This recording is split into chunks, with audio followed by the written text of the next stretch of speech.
सहधर्मी भाइयों, सादर जय जिनेंद्र।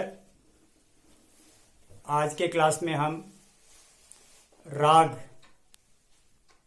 क्या राग पाप है क्या, इसका चिंतन मनन करेंगे। आज दुनिया भर में राग का विषय जबरदस्त चल रहा है, लेकिन इसे समझना और आचरण में लाना महा कठिन है। अब इसको एक उदाहरण से आपको समझाऊंगा। तब अपना जो कान है, ये कान का काम है सुनना। जब हमारे मनपसंद कोई गायन आ जाए या भाषण आ जाए या दोस्त का फोन आ जाए, तो हम अति रुचि के साथ वहां ध्यान देंगे। और अगर उसमें कोई बाधा उत्पन्न कर दे तो हम तुरंत बिगड़ जाते हैं। इसी प्रकार आंख का विषय है।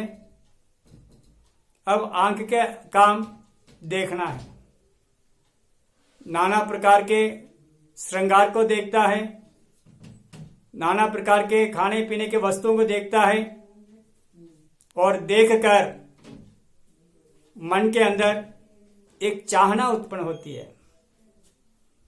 अब वो चाहना कितनी गंभीर है, कितनी जबरदस्त है, इसका हमें चिंतन करना पड़ेगा।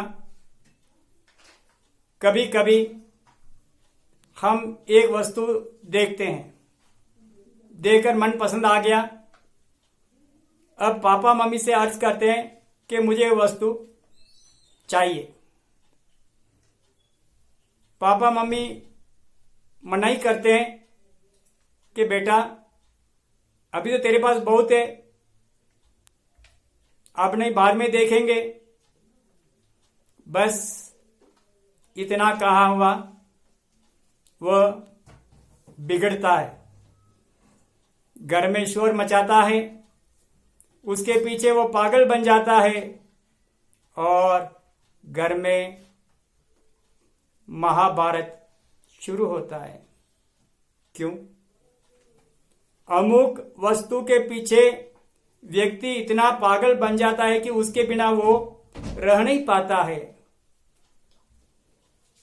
और एक उदाहरण खाने पीने की वस्तु के प्रति आप लोग बताऊंगा। एक घर में 4 बेटे थे। दोपहर का समय भोजन करने के लिए पहला भाई आया। उस दिन माता ने कुछ बड़ा बनाई थी, तो पहला बच्चा आया, संतोष से खाकर चला गया। दूसरा बच्चा आया, उन्होंने खाना खाकर, क्या मां चटनी नहीं बनाई क्या, इस प्रकार से कहा, खा के चला गया। तीसरा वाला आया, वो बड़ा के साथ चटनी नहीं देखी तो थोड़ा जोर से बोला, क्या आप लोग को चटनी बनाना नहीं आता है क्या, ये भी कहना पड़ता है क्या, गिड़गिड़ा के चला गया। चौथा लड़का आया, वो देखा, पूछता है कहाँ चटनी, कि बेटा चटनी नहीं बनाई। बस शोर सलामत शुरू कर दिया, मुझे बड़ा भी नहीं चाहिए, कुछ भी नहीं चाहिए। क्या आप लोगों को खाना बनाना नहीं आता है, अमुक के साथ अमुक वस्तु रहनी चाहिए या नहीं चाहिए। इस प्रकार वह घर में एक महाभारत रचता है। अब आप चिंतन कीजिए, पहला व्यक्ति, दूसरा व्यक्ति, तीसरा व्यक्ति और चौथा व्यक्ति में क्या फर्क है। बस वो जीभ का स्वाद और मन के अंदर एक निर्णय, जो एक अज्ञान अवस्था का एक निर्णय रहता है और ज्ञान अवस्था के भी इसमें निर्णय रहता है। हम खाते हैं इस पेट के लिए भाड़ा देना है, उसके बिना यह शरीर चल नहीं सकता, वो आवश्यक है। लेकिन इस स्वाद के पीछे पागल हो जाना, जो चौथा व्यक्ति था, वह है अति राग की अवस्था, यानी उसे अटैचमेंट कहेंगे। यानी उसके बिना उसको संतोष 3 काल में भी आने वाला नहीं। हमारे तीर्थंकर भगवान ने इसे पाप कहा है। अब कभी शादी आदि में जाते हैं, कितने आइटम रहता है, कोई चखता है, मन पसंद नहीं, फेंक देता है, दूसरा खाता है, अच्छा नहीं, फेंक देता है, मन पसंद है, वाह वाह कितना बढ़िया बनाया खाना, ऐसा भी कहता है। बंधु, ज्ञानी भगवंतों की दृष्टि से वस्तु के प्रति आसक्त हो जाना, पागल हो जाना, इसके बिना मैं नहीं रह सकता, यही राग है। तो प्रभु ने इसे पाप की संज्ञा दी है। तो हम इसे समझकर चिंतन करें कि भी हमारे जीवन के अंदर किस किस प्रकार का राग उत्पन्न होता है। अब धर्म स्थान में देखिए, आप कभी कभी स्तवन का कंपटीशन रखते हैं, और स्तवन कंपटीशन के अंदर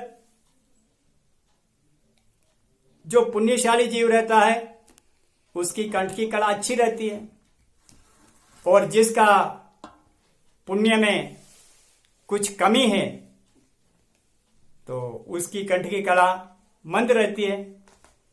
लेकिन भावों के अंदर सुंदरता भी रहती है, अति सुंदर भाव के साथ गाती भी है।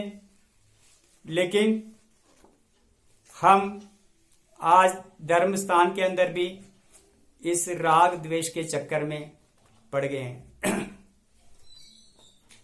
मुख्य वस्तुता प्रभु का गुणगान करना, महापुरुषों का गुणगान करना, यही मुख्यता थी। लेकिन हम आज उसके भाव को नहीं देखते हैं। कहाँ देखते हैं? उनके गाने की कला के ऊपर ध्यान देते हैं। तो यह एक राग का उदाहरण है। इसी प्रकार अनेक चरित्रात्मा विहार करके आते हैं। किसी की व्याख्या की कला सुंदर रहती है और किसी को व्याख्यान देने की कला नहीं रहती है। तो वहां पर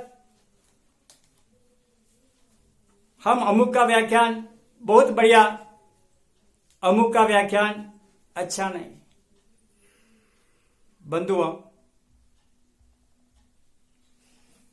ये बोलने की जो कला है, पुरली भव के अंदर जिन्होंने सुंदर नामकरण का उपार्जन किया है, उसकी कला के अंदर सुंदरता कुदरती रहती है।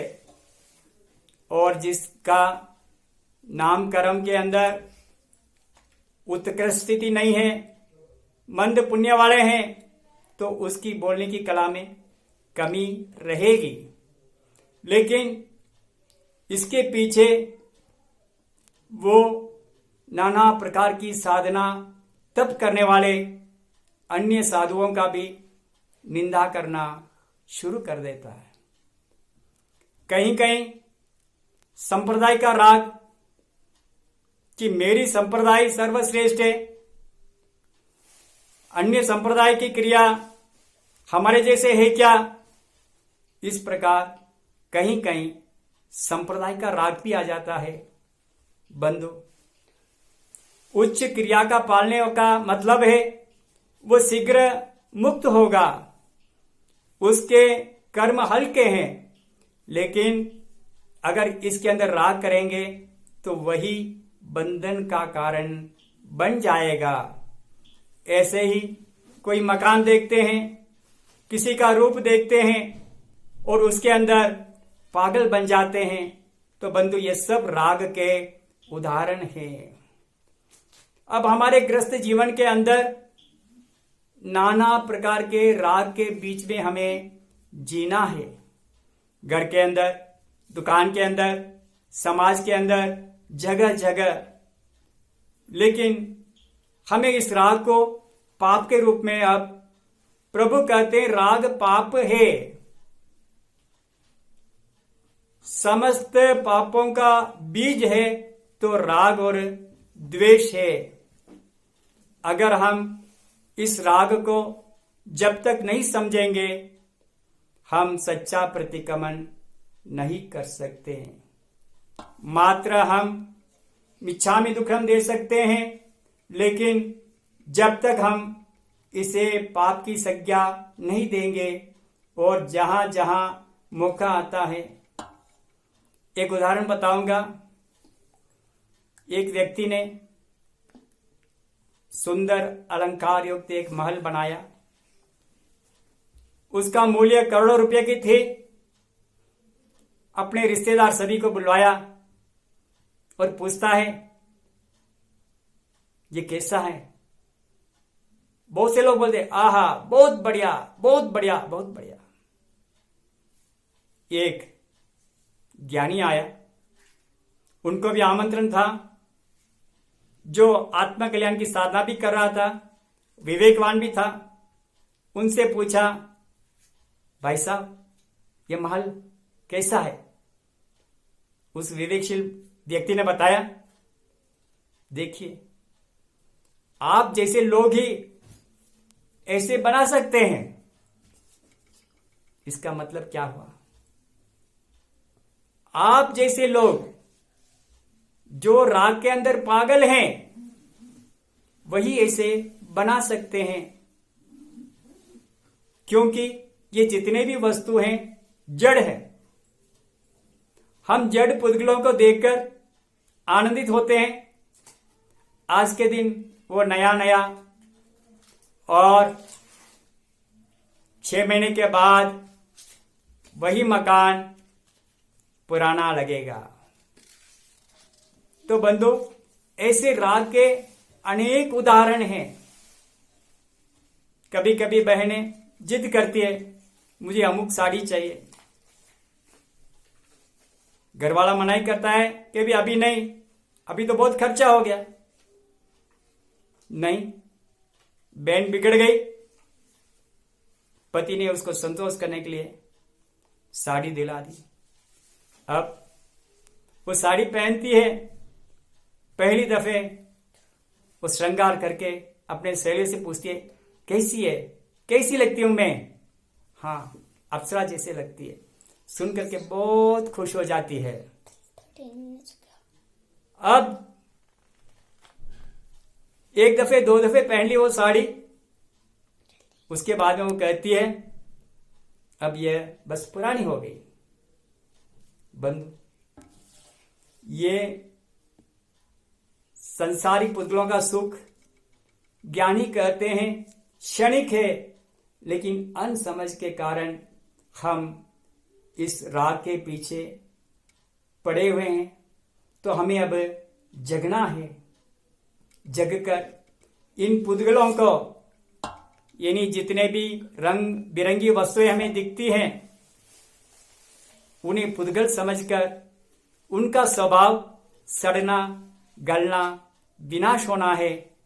और हम विवेक के साथ श्रावक बने, यानी इसे पुद्गल समझकर इनसे भिन्न मैं आत्मा हूं, और आत्मा की तरफ दृष्टि करके उन पुद्गलों की तरफ उदासीन भाव लेकर आकर के आज दिन तक अज्ञान अवस्था के अंदर, हे प्रभु मैंने कितने ही प्रकार के राग रंग कर लिया प्रभु, लेकिन ये राग पाप है, दुख का जननी है, ऐसे समझकर सच्चे मन से धिक्कार धिक्कार है मुझे, हे प्रभु मैं अज्ञान अवस्था के अंदर इसी में सब कुछ सुख मानकर बैठा हूं, लेकिन यह सुख तो क्षणिक है, ऐसे समझकर वो सच्चा प्रतिक्रमण करे, पश्चाताप करे और भविष्य के अंदर कभी भी ऐसा मौका आवे तो